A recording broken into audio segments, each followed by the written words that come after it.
This is going to be the main discussion today, OET writing. All right. Okay. So let me just give you the content of our discussion, the flow. So in this OET writing workshop, I would love you. I would really love. I would really like to hear from everybody. So please be uh, engaged. All right. And these are the topics in this session. We will first talk about OET writing overview. Although I talked a little bit about what is in the test, this is more specific about writing. Okay. And we will also talk about three-letter types. Um, I chose here two strategies to get started with because I know there are a lot of questions running in your mind right now, but I chose the most important two topics. First is choosing relevant case notes, and second is turning case notes to full sentences. Later you will know more about it. Maybe the question you have is, Alvin, what is that? I cannot relate, right? But please calm down, stand by, and relax, okay? And last is the spelling practice. Okay, but before we begin, you will need paper and a pen for this session, okay? So I know you are sitting um, conveniently in your study room or wherever you are right now, but please, I'm gonna give you 30 seconds to get a piece of paper and a pen for this session so that you could somehow and participate on your own. Even if I don't see you, you know to yourself that you are also engaging, right? And I might also ask you to send your answers on the chat box later and click some reaction buttons. All right. So 30 seconds starts now. Get a piece of paper and your pen. I'm gonna wait for you.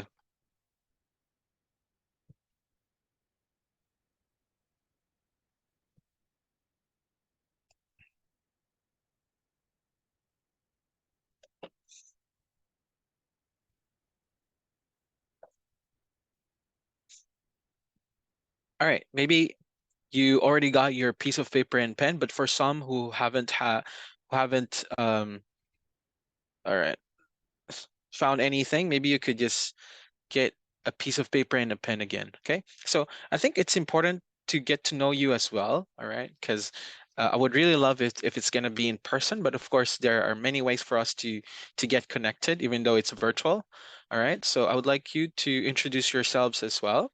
I think earlier I saw on the chat box at Vietnam Center Point asked you to write if you're a student or a working healthcare professional. I think majority are students, but I saw also a significant number of working healthcare professionals. But I would like to hear more about you. So first, maybe type in here on the chat box your first name or your nickname, okay? And your languages, perhaps if you feel like uh, if you are confident in speaking English and Vietnamese, or you have other languages, perhaps Chinese, Japanese, or other European languages, please type it. Okay, and please type the place where you are from. Are you from Ho Chi Minh City? Are you from Hanoi, or etc.? And number four is your field of expertise. Are you in the field of medicine? Are you in the field of pharmacy, nursing, and so on? Okay, I'm gonna give you a minute to do this. So Tom and I would like to get to know you more. So please send it on the chat box, and your 1 minute starts now.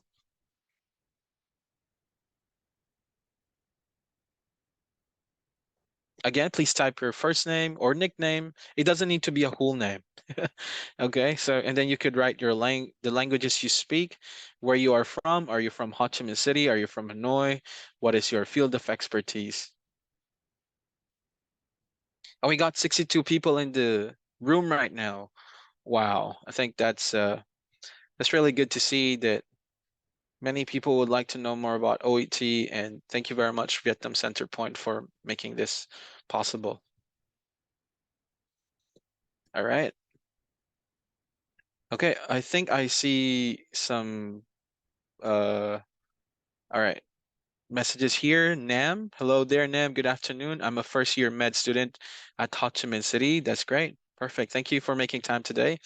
And I'm pretty sure some of you are still writing your first name languages, perhaps in your city, field of expertise.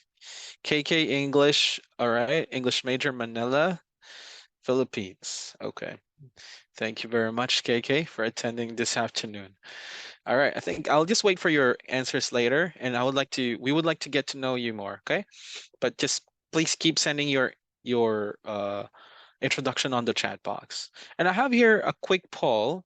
Anne, oh yeah, we got a message from Anne. Anne, I'm from Ho Chi Minh City, final year med student. Okay, perfect. Hi, Anne. Good afternoon. Thank you for making time. I'm gonna have here a quick poll, so I hope you could participate. We have also Ko Tai and all right, there you go. Thank you. Nam and Ko and others. Rate yourselves from 1 to 5 in each given statement about writing. Okay. 1 is gonna be the least, 5 is the most. So we would like to get to know more about you. So please try to rate yourselves with this. First question, quick poll number 1. How confident are you in understanding the purpose of the letter to be written? So the focus here is how confident are you in understanding the purpose? So when you say purpose, like why? Why are you writing the letter? Are you quite, are you not confident? Please tell me if it's 1. And if it's 5, you're really confident. Every time you write a letter, you know the reason, you know the purpose. I'm going to give you 15 seconds and please send your answers on the chat box. Okay. All right. 3, 1.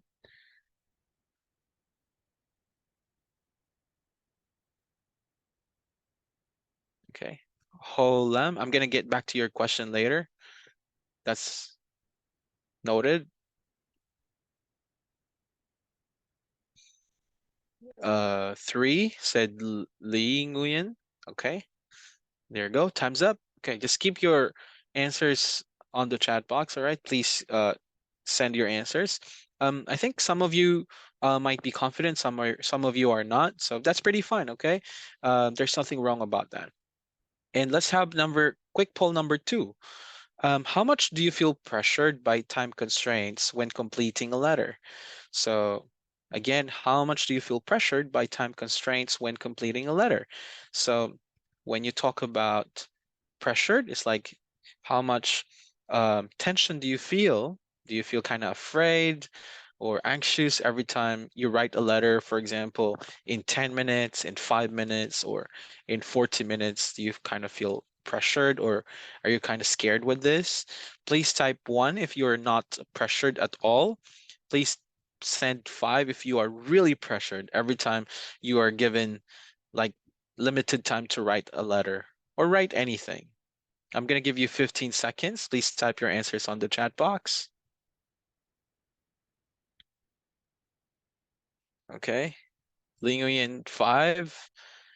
All right, really pressured. Anne said 3. Nguyen said 4. Okay, Ho Lam said 5. I think it's pretty common. It's pretty normal. So do not feel like it's only it's kind of a it's a very not so good thing for you, but it's pretty common for everybody. I think even a person who's good in writing sometimes feel pressured when there is time uh, at the back, right? So that's pretty normal. So thank you for answering. How often do you struggle, quick poll number 3, with content for the letter? So how often do you struggle with the content for the letter? Do you sometimes feel like, hey, Alvin, I don't know what to write in the beginning. I don't know what to write in the middle. I don't even know how to end. Okay, so again, how often do you struggle with the content for the letter? So do you think it's 1 never or 5 always? I'm going to give you 15 seconds. Time starts now. Please send your answers on the chat box.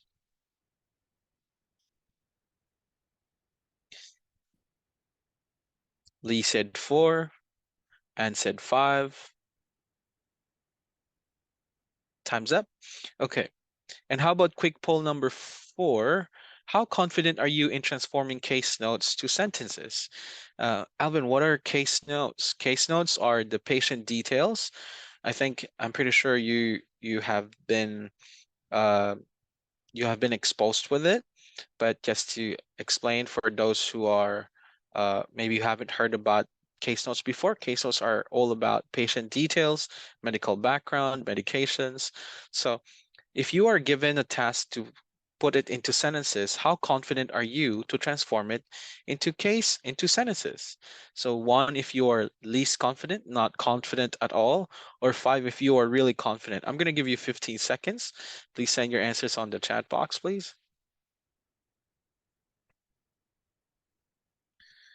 We are seeing 2. Okay, time's up. 2. All right, thank you for sending your answers. How about number 5? How comfortable are you with ensuring correct spelling, punctuations, and grammar in your writing? So I think someone asked about spelling earlier. So yeah, that's going to be a quick activity later. And I think I would like to address your question, Holam. Can you explain more clearly about item number 5?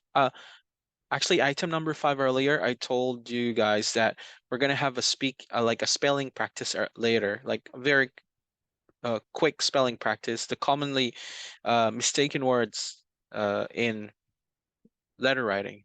So please send your answers on the chat box. If you feel like you are not very comfortable, please send 1. If you are really comfortable, please send 5.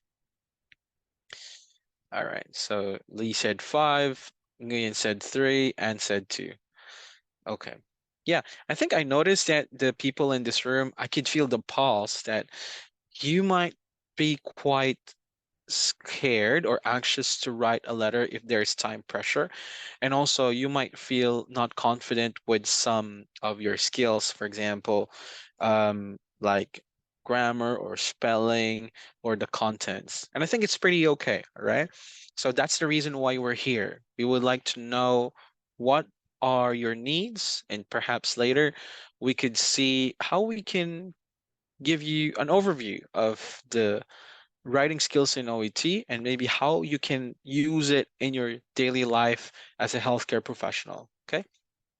So thank you very much for answering and participating. So I'd like to move forward to the writing overview. So the next question you have in mind is, Alvin, what is the test format of writing subtests in OET? So in OET, it's actually, wait, give me a sec. There you go. Yeah, so you have, I told you earlier that this is one of the unique features of OET because this is profession specific. If you remember, I told you guys earlier that this is also based on a set of clinical case notes. All right. So I will show you later what is an example of a typical case note that you will see in OET subtest. All right. And most often it's a letter of referral, or it's most often a referral letters. But there are other types of letters that we have here. Actually, there are 3. It could be also a discharge letter or a transfer letter.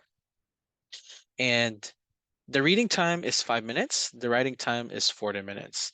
Let me just try to zoom in this case note example, but I'll show you a much clearer one later.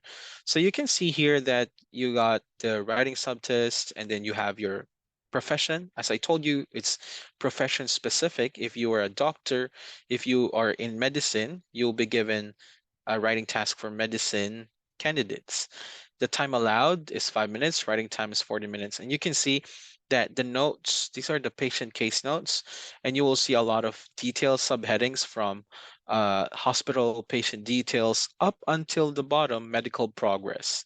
So you can see any information about the patient. So this is a bigger picture of the case note. So it varies, okay, because it depends on the given situation given to you. But the basic subheadings could be like patient details, social background, medical history, medications, presenting complaint, hospital admission, and so on, up until treatment record. It might also give you some specific dates, the treatments, and how the healthcare professional respond to it. And at the bottom of it, if you try to look at the bottom, there is what you call a writing task. So the writing task, it says here, using the information given in the case notes, write a letter of discharge to Miss Gold, and so on and so forth. So, Alvin, is that important? Yes, this one is really important because from here you will know what will be your purpose and or purpose in writing the letter, or you will know what kind of letter you will write. Okay, I think you can see here that you will see write a letter of discharge. I hope you can see my laser, so pointer. Letter of discharge to Miss Gold. So for some candidates, they feel like looking at the writing task first, because if you look at the writing task, you will know your purpose right away in writing the letter. But for some people, for some candidates, they prefer looking at the patient case notes. It depends on you because that's gonna be your strategy. But again, before I move forward, I would like to highlight that the writing task is a very important part. You need to understand what will be the purpose of your letter by looking at the writing task. And there are a few reminders here. In your answer, expand the relevant notes into complete sentences. Do not use note form, use letter format. And the body of the letter should be approximately 180 to 200 words. And let's have a little bit of practice. Okay, so I showed you what are the components, or perhaps what are the things you will see in the writing subtest. You will see a case note, a writing task, and the time limit I already told you. So let's practice a little bit about an important skill in writing subtests. It's important for you to know how to extract. When you say extract, is to get information from the case note, right? So I have here patient details. It's just a shorter form. Okay, I just made it shorter. So for this activity, but we got here name, date of birth. It's about Mr. Mark Smith. You got the social background, lives alone, widower, wife died August 2021. Summary from medical history. So Mr. Smith was taken to the emergency room after a COPD exacerbation. Now he is being discharged. So your task, using the information in the case notes, write a letter to, write a referral letter to the head of the local befriending service. Again, your writing task is to write a referral letter to the head of the local befriending service. Question: does this reader need this information? Again, if you write a letter, a referral letter to the head of the local befriending service, and your case notes have patient details, social background, the social background, does the head of the local befriending service need the information about the social background? Yes or no? Please type your answers on the chat box. I'm going to give you 15 seconds.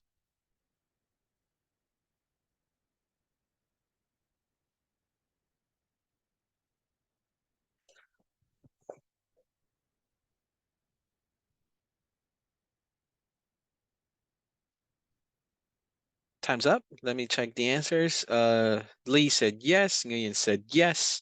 So the answer here is, okay, it's not appearing. Okay, the answer here is yes. All right. The reason why, because take a look at this. Refer a letter to the head of the local befriending service.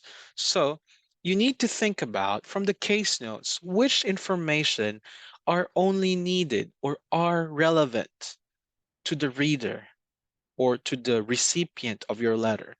It's very important for you to know which are relevant or irrelevant. So for this case, the head of the local befriending service may not know anything about Mr. Mark Smith. He or the head of the local befriending service doesn't know anything about Mr. Mark Smith. So this might be very important, right? How about this one? Second task, write a discharge letter to the patient's family doctor. Again, write a discharge letter to the patient's family doctor. And what about the social background of Mr. Mark Smith? Lives alone, widower. Do you need this? Does this reader need this information? I'm going to give you 15 seconds. Please send your answers, yes or no.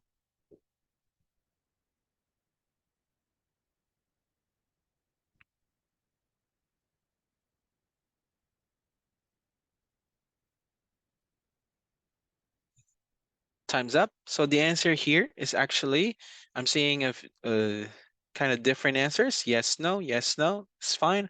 But the answer here is actually, it's not appearing. Sorry. Okay. It's no. Why? Alvin, why is that?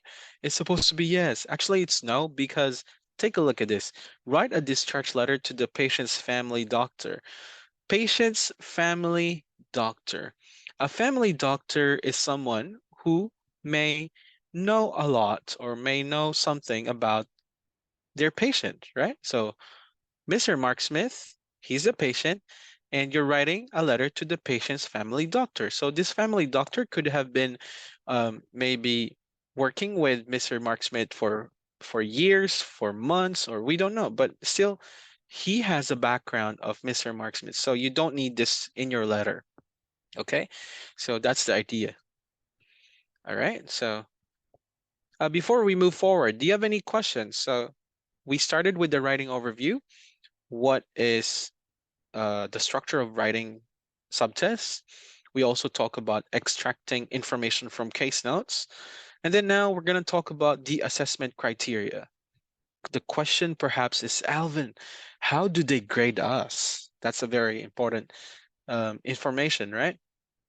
So let's continue. If you don't have any questions, I think I'd like to hear from everyone. If we are still on the same page, can you please click your heart buttons, please? I'm not sure if you got the heart buttons or reaction buttons, but please click your reaction buttons if you do have. Okay, there you go. All right, I'm seeing some of you. There you go. Perfect. So let's continue now. So for the OET scoring, the writing subtest, you will gain marks in 6 different criteria under the following headings. So you got purpose, conciseness and clarity, content, genre and style, language, organization, and layout. So you will see here the numbers at the left side.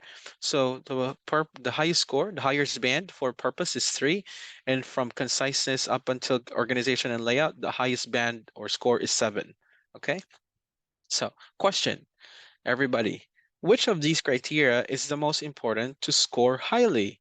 Again, do you think of these criteria is the most important to get a very good score? What do you think? I'm going to give you 15 seconds. Please send your answers on the chat box.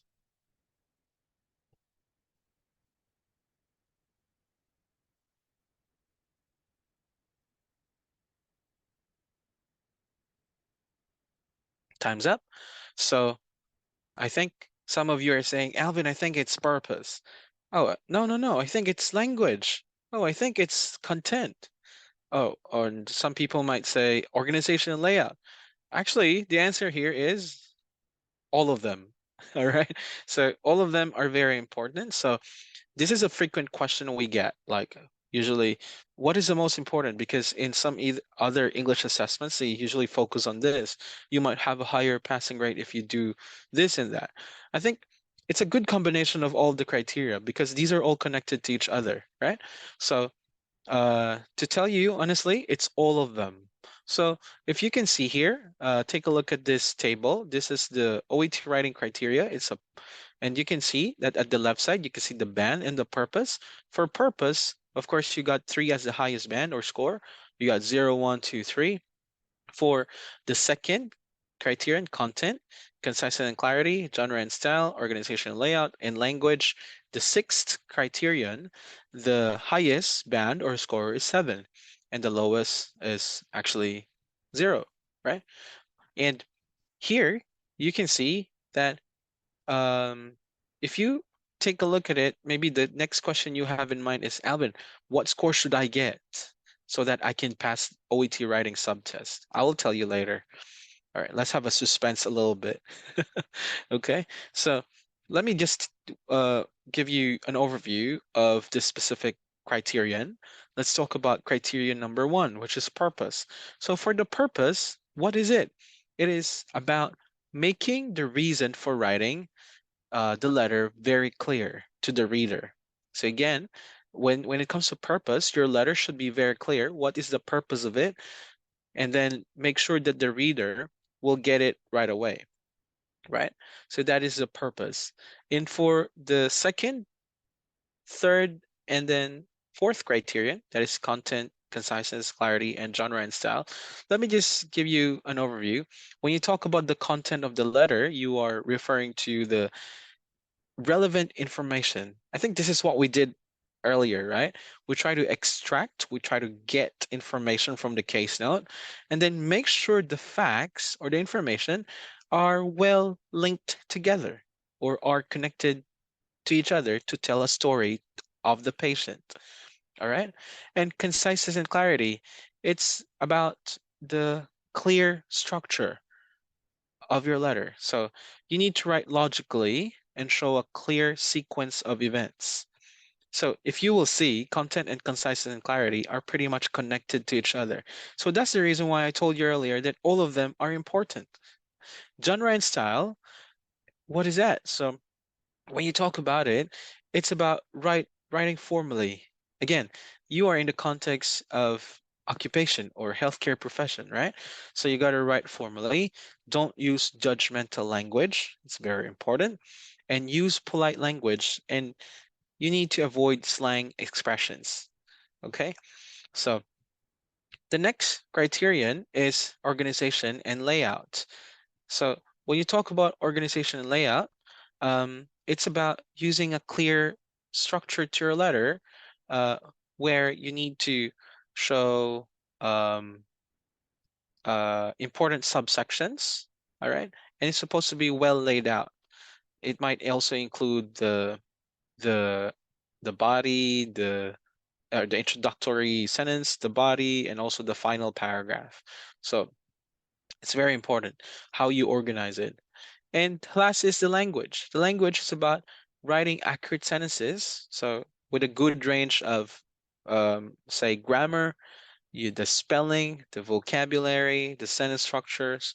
It's supposed to be accurate and it should not interfere with the meaning, as you can see here. All right. Punctuations are also very important. So those are the criteria for the assessment. And let me go back to the question that maybe you have in your mind right now. Alvin, again, can you tell us what is the score we should get so that we could pass OET writing subtest? So suggested targets to score 350 or grade B. Okay, so for the purpose, at least you get 2 or 3. Of course, if you get 3, that's much better. For the others, at least you get 5 to 7. So that's the maybe that's the safest range you need to have if you take the OET subtest. All right, I think I get some messages here. Holam said purpose. I often go off topic and a crying face. Yeah, I think that's actually a common concern we get, like the purpose. I think one tip that I could tell you is maybe we could focus first on the writing task. Look at the writing task, try to see who is the reader or the recipient of the letter. Next question is, what type of letter do you need to write? Is it a referral letter, a discharge letter, or a transfer letter? And so on. So those are the top two questions. Oh, I want to add the top, maybe the third one. The third question is, does the recipient of the letter know anything about the patient, right?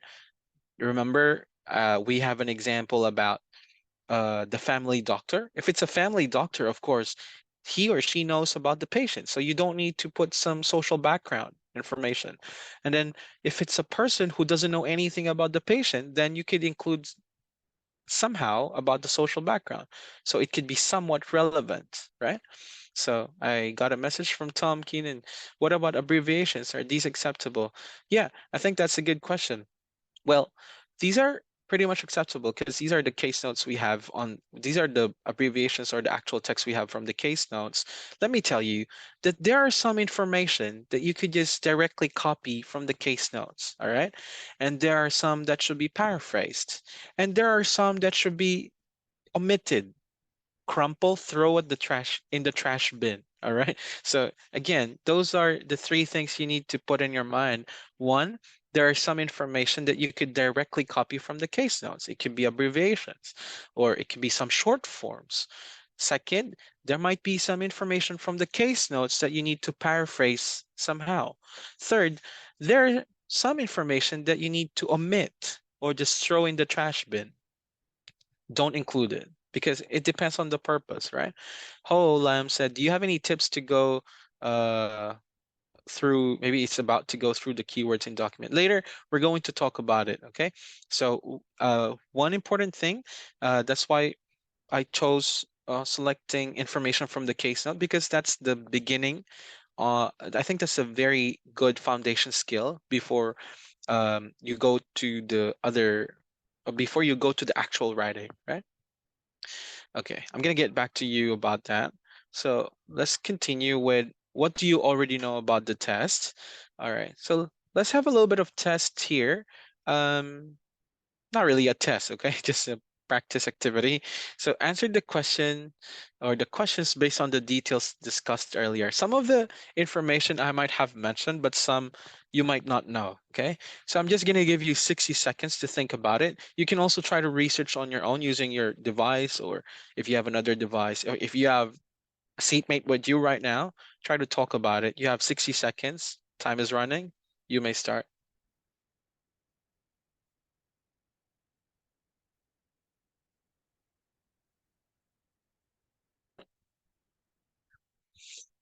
Please send your answers on the chat box. Sorry, I forgot. Thank you.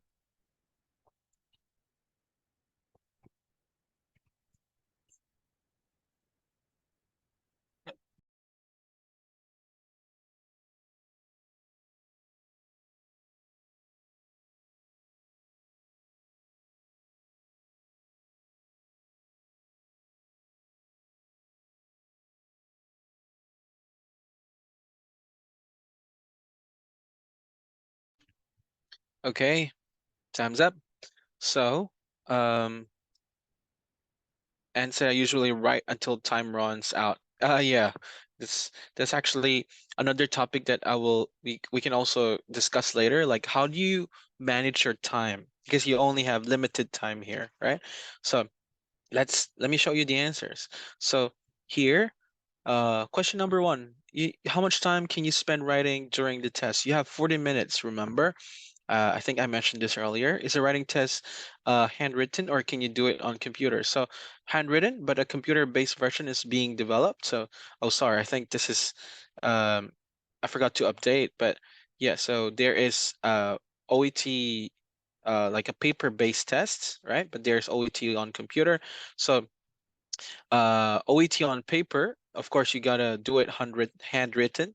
So that's the thing. What is the recommended upper word limit for your letter? So 200 words. Remember, 180 to 200 words. Candidates may be required, question number 4, to write one of the 3 different types of letter. Transfer letter is one type. What are the other 2? I think I told you this earlier that it could be also a referral letter or a discharge letter.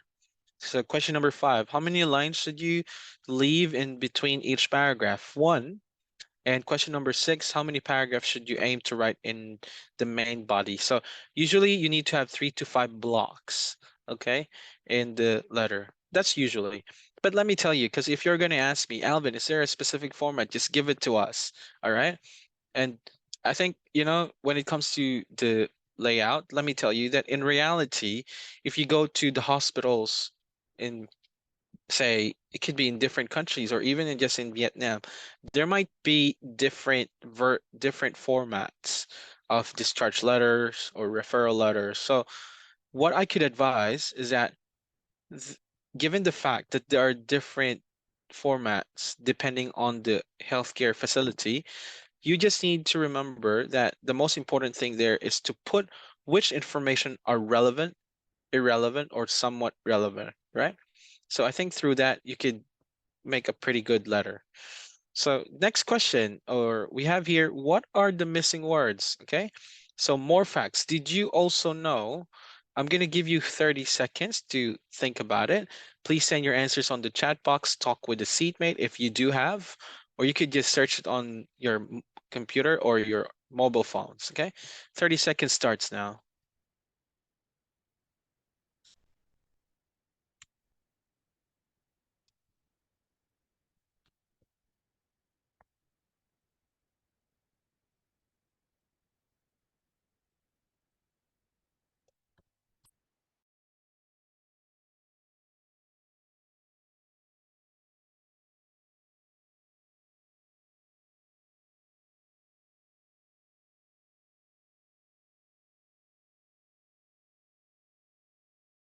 Okay, time's up. Let me check your answers on the chat box. Yeah, Tom said pen, margin 2. And yeah, so here, yeah, you can write in either pen or pencil. You have space available in the answer booklet to write your own rough notes. Your completed test paper is sent back to Melbourne and marked by 2 independent OET assessors. So I think those are some important information that you also need to take down. Okay. So I think before we proceed to the practice part about the criteria for assessment, do you have any questions so we could entertain it here at this point? Any questions from our participants? You could send it on the chat box. All right, so it seems like you're still thinking about it. It's okay, just keep absorbing things. It's a part of the learning process. So I would like you at this point to practice. Match the criteria on the left with the descriptions on the right. I would like you to write your answers on a piece of paper, okay? Or you could just send it on the chat box as well. Actually, you'll be needing your pen and paper much more later. So you have OET criteria at the left column, right column, description. So your 2 minutes, or maybe we could do 1 to 2 minutes. Your time starts now. You need to tell me if A is for what? You need to match it. Is it 1, 2, 3, 4, 5, 6? B is also for what? Okay. Please send your answers on the chat box.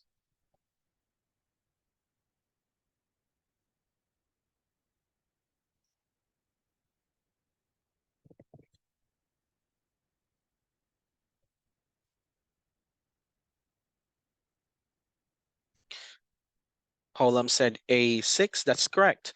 Purpose is make the reason for writing the letter clear to the reader. That's perfect. That's a good start. Ho, thank you very much.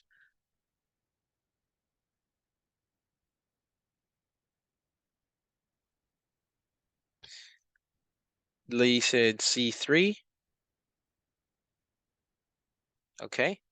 And let me show you the answers now. All right.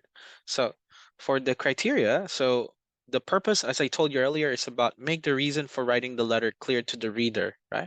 For the content, you need to include all the relevant information in your letter. Make sure the facts are well linked together to tell the story of the patient.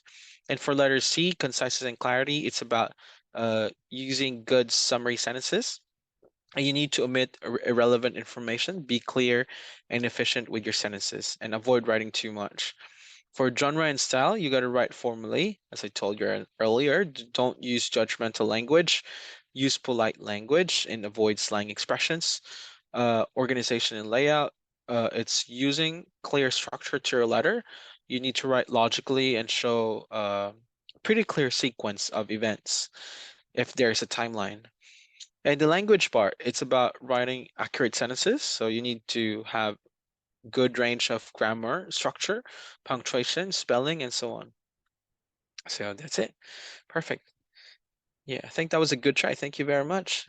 So let's continue. And so we're gonna go dig deeper to the letter types. Okay. So if you have any questions, please feel free to send it on the chat box. And here, today, let's try to explore. I think I already gave you the idea what are the 3 letter types, but I would like to note that each letter type has a specific purpose and also has a specific audience or readers. So imagine if you're a healthcare professional, you're a doctor, you're a pharmacist, you're a nurse, or you are still studying. I think it's important that you need to understand the different types of letters in healthcare context because it's very important for effective communication, right? So there are 3 different letter types of letter types of letter that a healthcare professional may have to write. So what are they? So they are the referral letter, transfer letter, and discharge letter. Okay, so candidates will only be asked to write one of these types of letters, and you will follow the same principles when writing all of these. Meaning to say, the criteria will be all the same, for example, for medicine, for pharmacy, for nursing, it will be all the same. However, each type may have a different background context and purpose. So it could be different depending on the writing test given to you or on the case notes given to you. All right. So those are very important to note. And let's have a little bit of a practice here, okay? I'd like you to match these descriptions to the correct type of letter.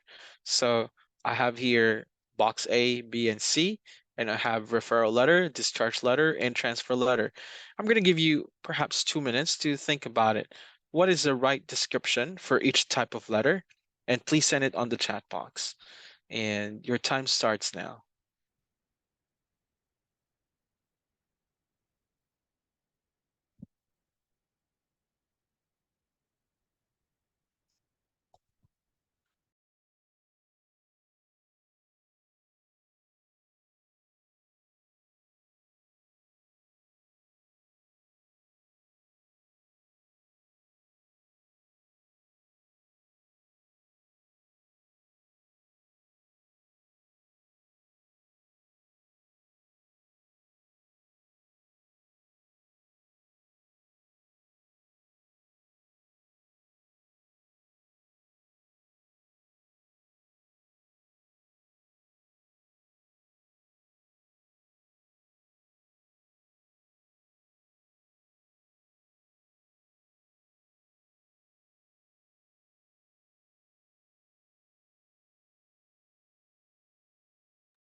All right, time's up. So yeah, I think I see. I'm looking at the answers right now. Yeah, so I'm seeing KK and Tom. Thank you very much for sending your answers. For transfer letter, that's letter A. Okay, so for a transfer letter, you're writing because the patient is moving from one place of care to another. So you are informing the reader about the situation which has led to the patient being moved, and they will be taking over their inpatient care. Most likely, they don't know the patient's past history, so you need to include some information related to the patient. For the discharge letter, you're writing to provide a summary of the reason for the patient's admission to another healthcare facility or a hospital and to describe their recent treatment. So now they're going home. So the reader will most likely know the patient's past history. For a referral letter, you're writing a letter to inform the reader about the patient's situation. So most probably you're asking them for assistance to take the next steps in their care. So the reader does not know anything or does not know about his or her past history. So that's it. Okay, so those are the types of letters we have. So question, Alvin, what about the recipient or the one who will receive the letter? So for a discharge letter, basically it is received by a patient's GP or general practitioner and or the nursing manager of retirement or aged care home. For a transfer letter, it could be the recipient could be another hospital department. Example could be a medical ward or rehabilitation unit of the same hospital or of a different hospital. For a referral letter, it could be a home care nurse, a social worker, or a physiotherapist. Maybe you're asking, like, Alvin, why do you include the social worker there? Because in the referral letter, a social worker, I think there are some cases where patients require social support services, such as assistance with financial resources, community support programs, and I think referral letters may be sent to social workers as well. So you need to, in the letter you will write, you need to provide information about the um, patient's social and medical needs, for example, and so on. So yeah, I think we're gonna do more of more interesting activity or practice strategies here. So I'm going to give you some case notes. It's about Mr. John Benjamin. So at this point, I would like you, if it's going to be helpful for you to use your pen and paper, it will be good. But if not, you could just send your answers on the chat box. All right. So let's talk about Mr. John Benjamin later, but for now, I would like to give a very important tip for everyone. So if you are writing a letter in the healthcare context, it's important that before you write, you need to uh, notice, or before you write, you need to read and notice these parts of the case notes. Try to see try to notice the layout of the case note. So we have the subheading, we have the short forms, we got the abbreviations, we got the timeline of this patient story, and there are also some relevant dates, right? So uh, why is it important? Because when you try to see first or notice the case note layout, sometimes you know where to get the information. If you know where to get those information, you could have a clear and a structured letter to write. So let me just show you an example of a case note about Mr. Benjamin. So the name of our patient is John Benjamin. And if you saw earlier, when you see a case note in OET, you will see that there is information about time allowed. You have reading time of 5 minutes, writing time 40 minutes. You got the background information. Mr. John Benjamin is a 68-year-old patient in Carewell Hospital, where you are acting as a charge nurse, for example. So um, in this case, if you try to look at it, in the first box, you got patient details up to social background. In the second box, you got medical background up to discharge plan. So these are what you call the subheadings. So I think it's important that you try to see first the subheadings, because the subheadings will tell you where to find the information. I think if you see the organization and the categories of the details, it can be easier for you to find which are relevant and irrelevant, right? So that those are the subheadings. Next, it's important for you to notice the relevant dates. So you got the admission dates, discharge date, you got the dates in the medical background, you got the and also you got the timeline here in the assessment part. It says in the beginning, but now. So it's important for you to see the sequence of the dates and the timeline, so that if you need to report medical progress, you know where to see it. The next one you need to look at or to notice in the case note layout are the abbreviations and the short forms. I think Tom mentioned about it earlier. So the THR, one example, is a total hip placement or replacement. It's the surgical procedure, right? To replace a damaged or a deceased hip joint. You got BP, a higher BP. So that is referring to the blood pressure. So it's a measure of the force of blood against the walls of the arteries when the heart pumps the blood to the different parts of the body. And we also got the FBE, and the UEC has something to do with the blood. So FBE is the full blood examination. UEC is a urea, electrolytes, and creatinine. And post-op, it kind of means after the surgery or post-operation or post-operatively. And you got HB, RBC is also related to blood. HB is hemoglobin, right? And RBC, the red blood cells. And yeah, we also have the short forms, which is the 6 tabs per day. So meaning like the patient uh, should take 6 tablets per day. So those are important details, because there's some information from the case note that you could copy directly and put it in your letter. And there is some information that you kind of paraphrase a little bit. So let's do a little bit more of practice, everybody. All right.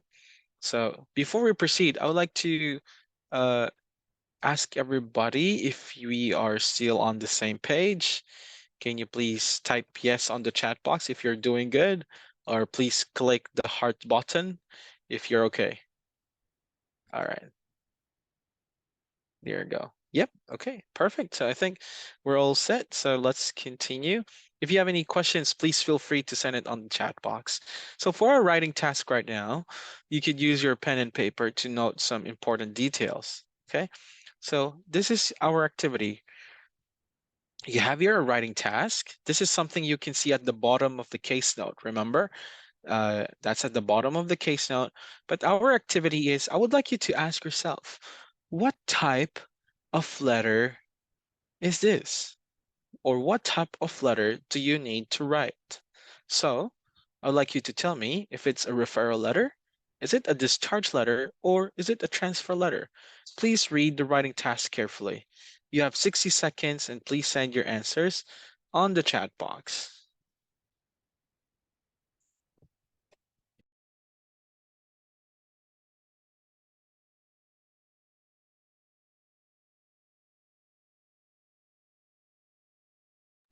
Anne said discharge letter. Thank you, Anne. That was a good try. You still have 30 seconds left. Please send your answers on the chat box.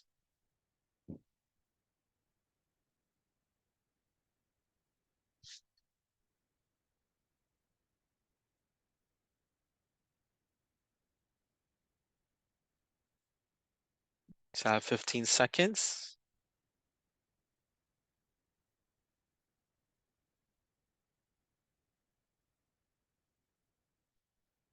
Okay, 5 seconds. Let me check the answers. Lee said discharge letter. Nguyen said discharge letter. And the answer here is it's actually a discharge letter. Why is it? Thank you. I think you guys are really awesome. So because, let me use my pointer here. It says here, this is a keyword, right? Write a discharge letter to Miss Susanna Bates. So it's explicit, it's obvious that you need to write a discharge letter in this writing task. Okay. So yeah, hold on. Oh, thank you. Yeah, so thank you for taking a screenshot. That's correct.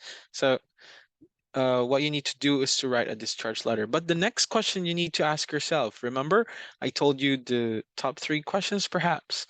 Using the information in the writing task, I would like you to answer these questions in your mind. 1, who is the reader or who will receive your letter? 2, is the reader or the receiver of your letter familiar with the patient's background? So when you say familiar, it means does the person who will read the letter know uh, about the patient? And number 3, what's the purpose of the letter? All right. So I would like to give you um, maybe a minute for this. I just put 3 minutes, but I think it's pretty long. So type your answers on the chat box.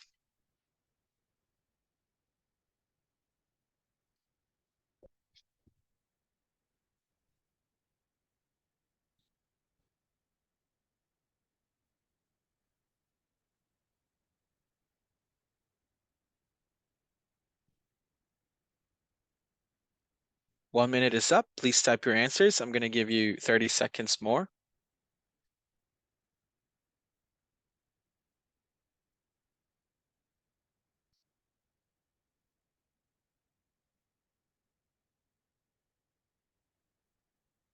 Holam said the reader is Miss Susanna Bates. Perfect. That's excellent.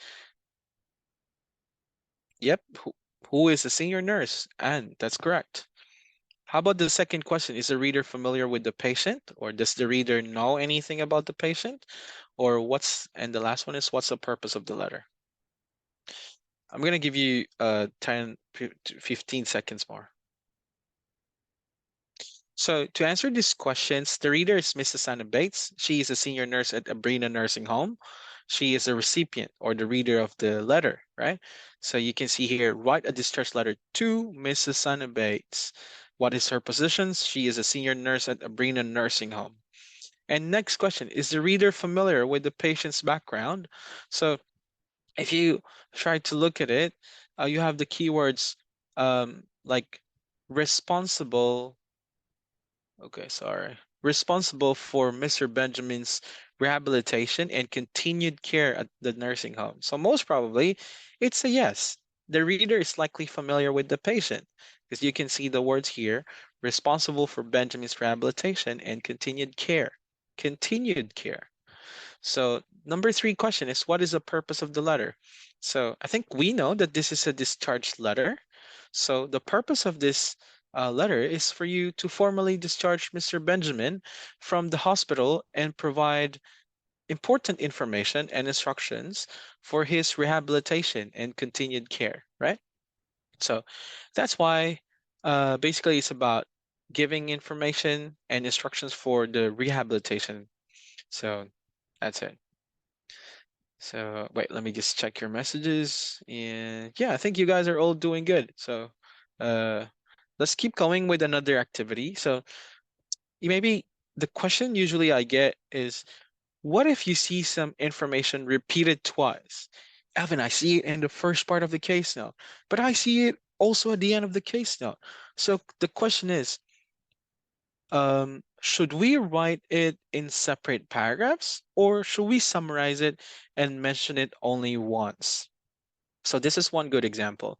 I'd like you to take a look at it for 15 seconds and tell me, what do you think is the best thing to do? Is it A, mention it twice in the letter in separate paragraphs, or is it B, summarize it and mention it only once? You have 15 seconds. Please send A or B on the chat box.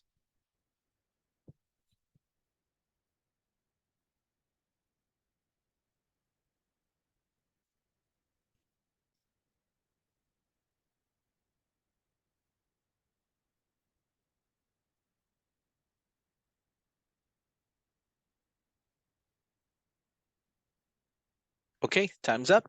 So let me check your answers there. So you got, all right, B, B, B. I think most of the answers are actually B. So in here, you got to summarize it and mention it only once. That is actually the correct answer. So it's important that sometimes it's a sort of a distraction for you because there are a lot of information on the case notes. But remember, I told you earlier, you need to see how are you going to put your ideas in a sentence, and also you need to see which details are relevant and irrelevant, right?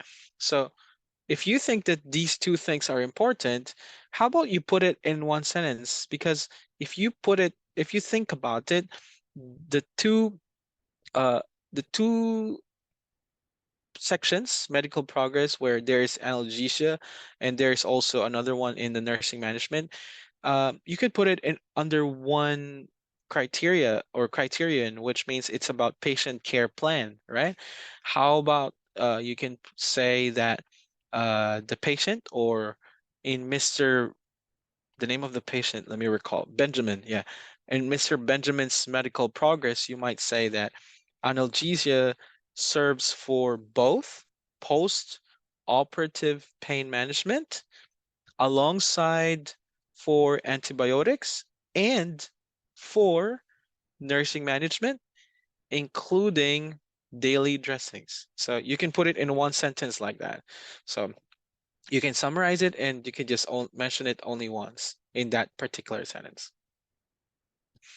Okay, so let me go to the next thing. Maybe I think I saw a question about, uh, or I see a comment about, I usually don't know where or how to manage my time. So this is a very important thing. You need to use your time wisely because you have time constraint in writing the letter, right? So the question you have in mind is, how do you spend the 45 minutes? So that is the question. And how long should you spend on each of these stages? I'd like to give you 60 seconds to think about it. Send your answers on the chat box, or maybe discuss it with a seatmate if you are together with someone, a classmate, or a colleague at the hospital. Okay, so your time starts now, and think about it. Oops, sorry, I showed the first one. Again, discuss it with someone, or send it on the chat box. How long should you spend on each of these stages? 30 seconds left.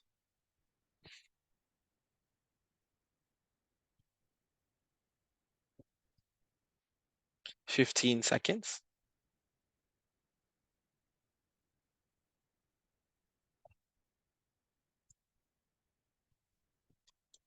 Okay, let me just check your answers. Anne said 5 minutes, 10 minutes, 20 minutes, and 5 minutes. Okay, perfect. I love the way you wrote it here, Anne, because you wrote 5 minutes at the end.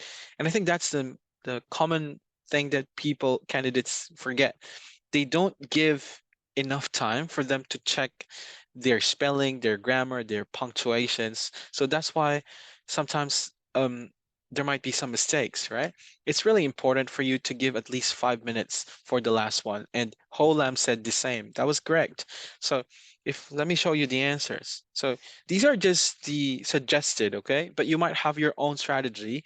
So it's suggested that you need to read the case notes, of course. Uh, Look at the writing task and treatment discharge plan first for 5 minutes. Then select relevant notes. Maybe omit irrelevant notes for 5 minutes. Make a paragraph plan. So you need to have at least 3 to 5 blocks of information if necessary. It depends on, again, the task given to you. Organizing information in a logical order. So try to put a sequence first before you write. Then after the 10 minutes, you can start writing the address, date, salutation, patient details, or using an acceptable letter format. So you can transform notes into sentences. As I told you, you need to put it in a sentence form, right? Because it's a letter. You cannot put it in notes form. So sign off your letter in an appropriate way. It's also very important. And you can do it for approximately 30 minutes. And the last one is check your work for spelling, grammar, and punctuation errors. So you could have at least 5 minutes for doing it. And as I told you, it's very important so that you can take a look back into your writing. What are the things that you missed? Or sometimes did you forget some punctuations or did you have some mistakes in spelling, right? So that's it. And yeah, let's continue. So yeah, do you have any questions about time management when it comes to OET subtest? If you have any questions, please send it on the chat box. But if you don't have, let us proceed with the next topic here. So the next subtopic I would like to show you is about how to choose relevant case notes. Yeah. So if you remember, I told you that it's important for you to consider conciseness and clarity and content because these are like um, these are like brothers or sisters. They're connected to each other. So select only relevant case notes and omit all irrelevant case notes. This will get you marks in two different sections of the marking criteria, which are conciseness and clarity and content. But let me give you just a tip, all right? That you should choose your information with the reader's interests in mind. So think about if you are the reader or the recipient, if you're writing, say, for example, a discharge letter, what are the things that you will need about the patient, right? And second tip, do not be afraid to omit details. When I say omit, it's like do not include or delete details which don't impact on their ability to care for the patient. Meaning to say, if they don't need it, don't include it, just trash it, right? So let's have our practice here, okay? So I would like you to work on case note subsections. So if you remember, I gave you the examples of the subsections or the subheadings in case note in the writing subtest. So here, I would like you to do this. In each example, one of the subsections is irrelevant, meaning it's not important, okay? So I would like you to choose the irrelevant option in this table. So if you have in letter A, discharge letter to the patient's general practitioner, which one is irrelevant? Is it 1, 2, or 3? For letter B, referral letter to in-home nursing service, which is irrelevant? Is it 1, 2, or 3? And the same for letter C. I'd like you to send your answers on the chat box. What is the irrelevant section? Okay, I'm gonna give you perhaps 2 to 3 minutes for this, and please send your answers on the chat box. Okay, oops, sorry.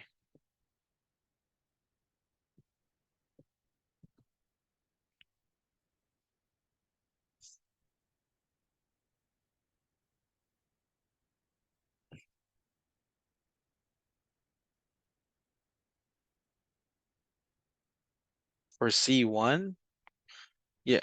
So we got an answer, referral letter, current dietary requirements. Okay, let's try to check on that. Okay, 30 seconds more. I think I accidentally clicked the answers. So if you haven't seen it, I hope you could do a little bit more of effort.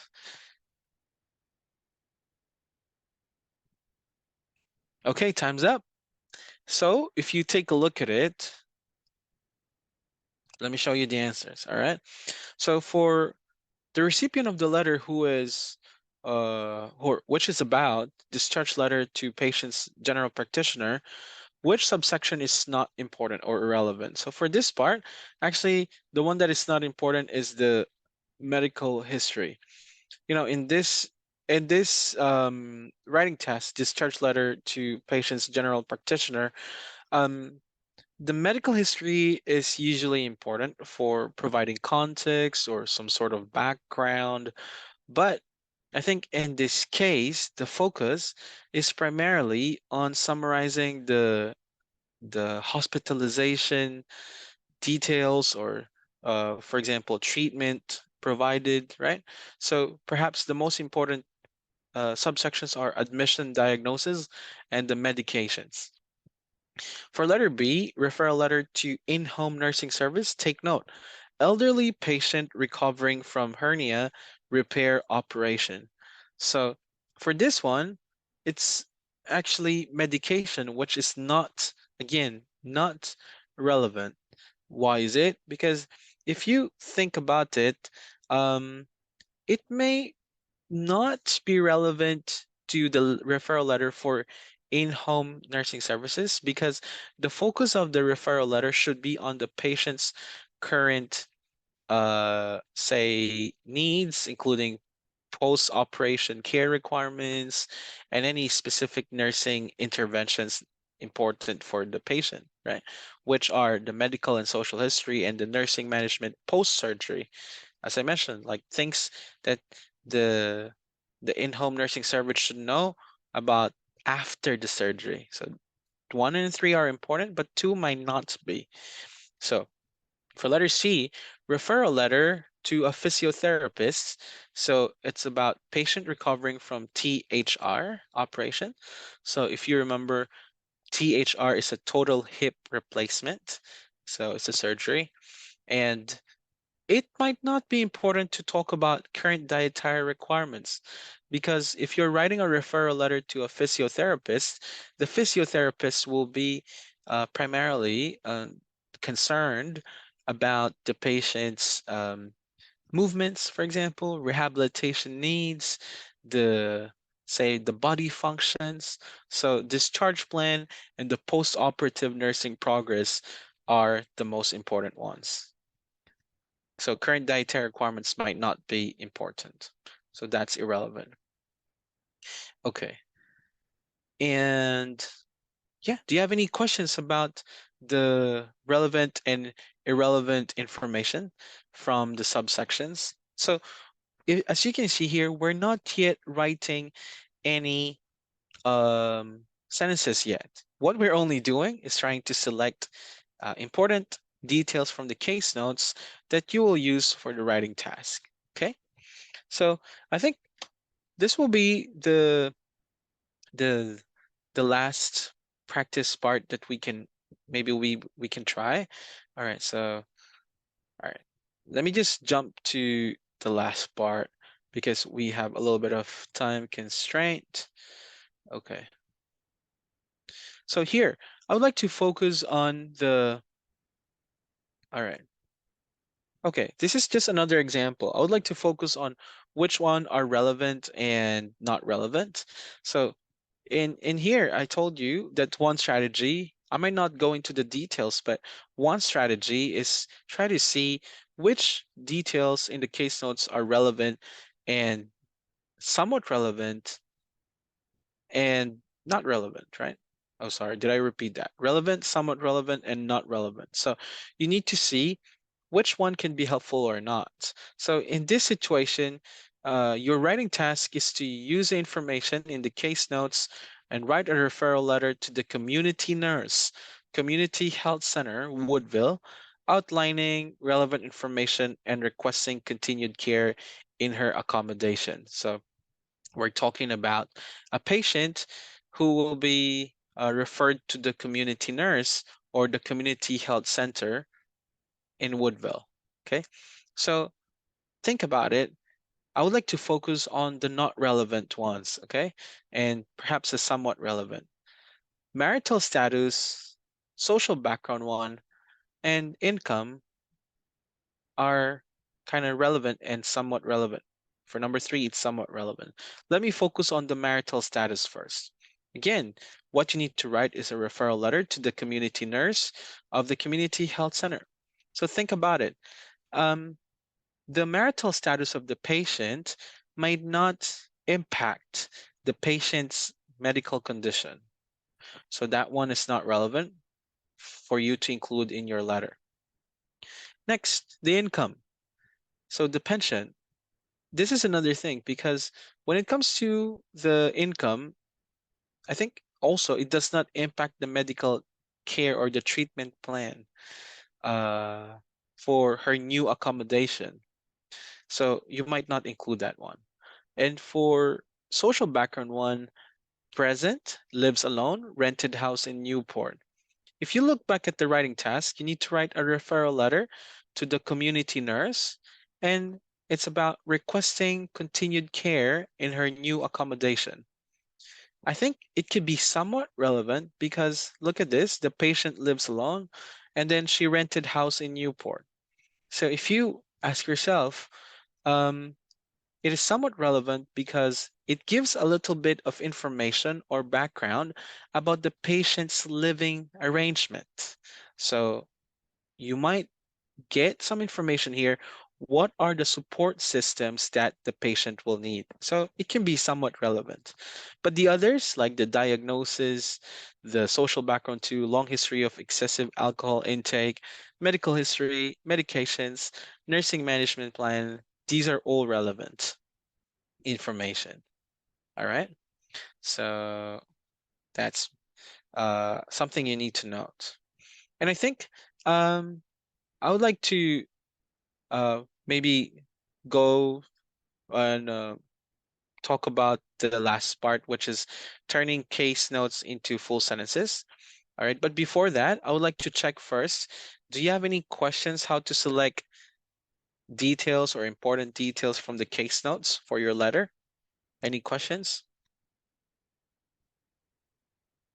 Okay.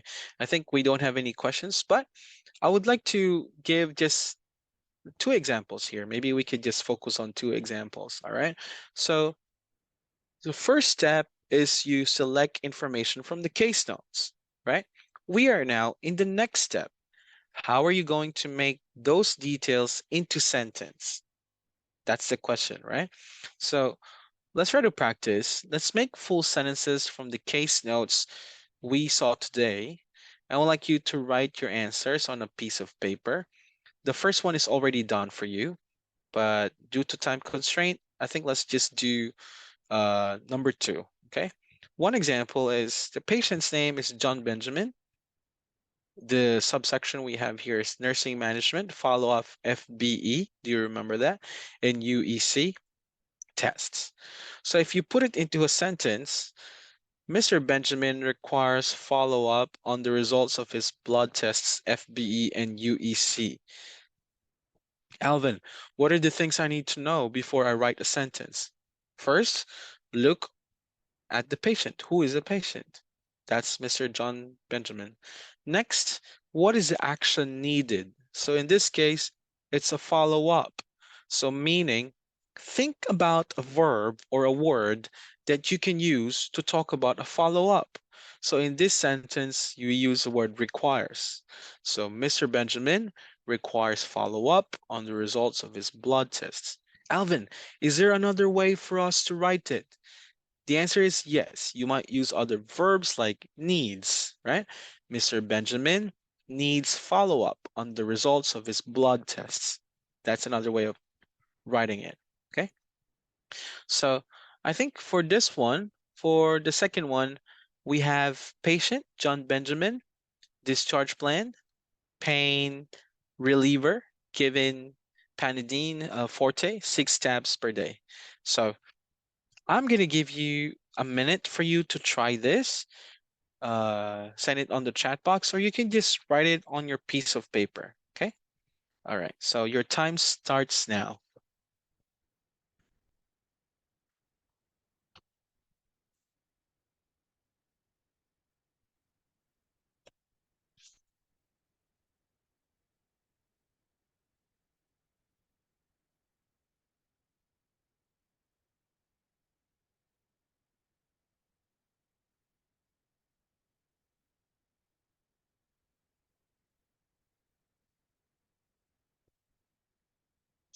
So one tip, you can get started with the patient or the patient name, as I told you, right? So that's one way of doing it as well.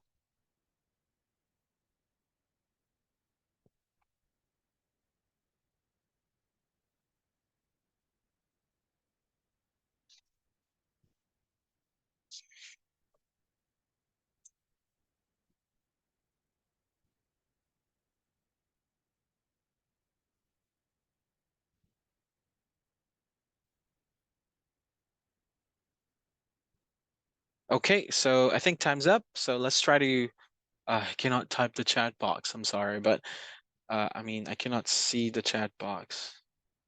All right, but anyway, so let's try to see possible answers here. Wait, I'm gonna stop sharing though. Okay. So here, on discharge today, Mr. Benjamin has been prescribed Panadeine Forte, 6 tablets a day. So you might write a sequence or maybe like a time before Mr. Benjamin, all right, if it's needed in the letter. But I decided to include it because I believe it might be important as well. All right. But here, again, step one, try to see who is the patient. The patient is Mr. John Benjamin. And the next thing you need to do is try to find out what is the action needed. So the action needed is more of a prescription of the medicine, right? So that's why we can say on discharge today, because you're writing a discharge letter, on discharge today, the patient, or you can say Mr. John Benjamin or Mr. Benjamin has been prescribed Panadeine Forte, comma, 6 tablets a day. Okay. Or there's another way of saying it. You might also say, upon discharge today, the patient or Mr. Benjamin has been given a prescription for, and then you write the medicine, and then comma, 6 tablets a day. So you can also say it that way. Okay. And I think I'll just like to pause from that example. I do have a little bit of examples there, but we might just go and jump to the summary parts because uh, it's important that we kind of wrap up what are the things we learned today, right? So I think first of all, we talked about the format and structure of the writing test, how you are scored, the 3 different types of letter, how to decide what's relevant in the case notes, and simple strategies, how to turn case notes into full sentences, right? And I think before we end, I would like to have a little bit of a spelling quiz because remember, language criteria includes spelling. So I'm going to give you 60 seconds. Here are some words from today's lesson. Which one is spelled correctly in each line? Okay, I'm going to give you 60 seconds and please type your answers on the chat box. So if it's A, B, or C for number 1, and for number 2, what do you think? 3, 4, 5, and 6. So your time starts now.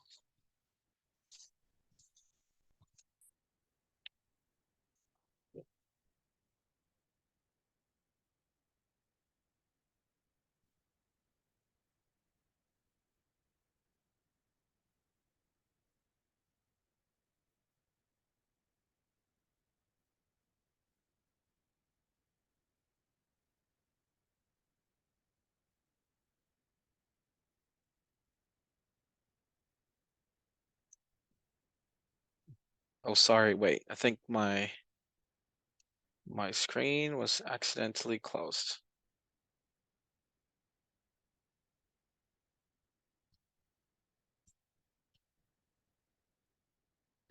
Let me share my screen again. F5.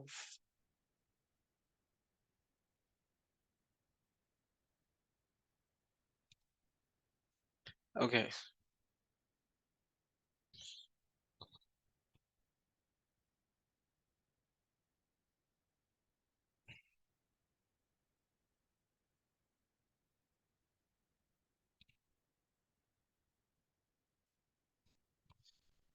Okay, sorry about that. I think I'm having a little bit of a technical problem. Okay, so I hope you could see my screen right now. There we go. So let me check your answers. Okay, now I can see your chat.